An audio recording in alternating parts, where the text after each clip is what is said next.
Hello friends, সবাই কেমন আছো? আশা করি খুব ভালো আছো। আমিও তোমাদের ভালোবাসায় অনেক ভালো আছি।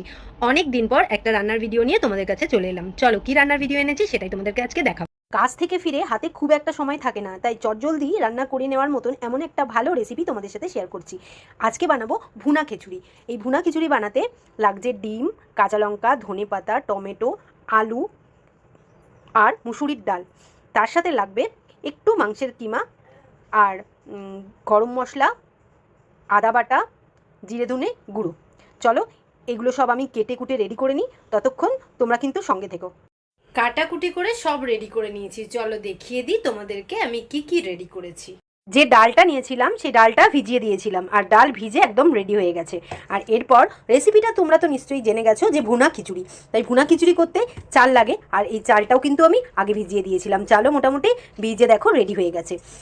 যে ডিমটা নিয়েছিলাম সেই ডিমটা এখনও পর্যন্ত কিছু করিনি। ডিমটা কিভাবে করব, কীভাবেই বা রান্নার মধ্যে দেবো, সেটা তোমাদেরকে দেখে নিতে হলে পুরো ভিডিওটা দেখতে হবে। চলো সঙ্গে থাকো।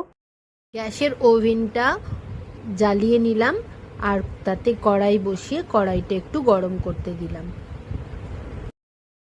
তেলে ফোড়ন হিসেবে দিয়েছিলাম দুটো তেজপাতা, শুকনো লঙ্কা, গোটা গরম মশলা। আমি এখানে সাদা তেল ব্যবহার করেছি, তোমরা কিন্তু এখানে সর্ষের তেল ব্যবহার করতে পারো।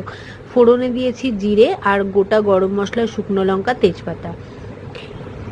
এবার এটা একটু লাল হয়ে আসলে তার মধ্যে দিয়ে দিয়েছি পেঁয়াজ। আর এই পেঁয়াজটা ভাজার সময় যদি তোমরা এতে একটু নুন দিয়ে দাও তাহলে কিন্তু পেঁয়াজ ভাজাটা বেশ একটু নরমও হয় আর লাল লাল হয়। তো পেঁয়াজ ভাজা হয়ে গেলেই তার মধ্যে আমি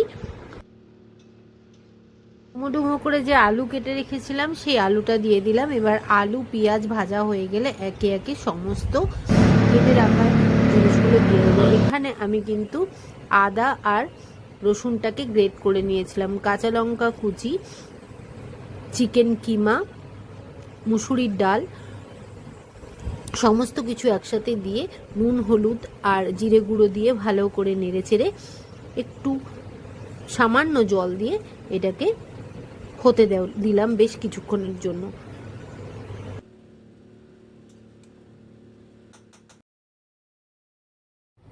কিছুক্ষণ নাড়াচাড়ার পরে সামান্য জল দিয়ে একটু ঢাকা দিয়ে দিতে হবে। এরপর যখন শুকনো শুকনো হয়ে আসবে তখন কিন্তু এটাকে কড়াই থেকে তুলে দিতে হবে। এবার কড়াইটা পরিষ্কার করে এতে তেল দিয়ে ডিমের ভুজিয়াটা করে নিতে হবে। ডিমের ভুজিয়াটা করার সময় এর মধ্যে সামান্য একটু নুন দিয়ে ডিমের ভুজিয়াটা করে নেবে।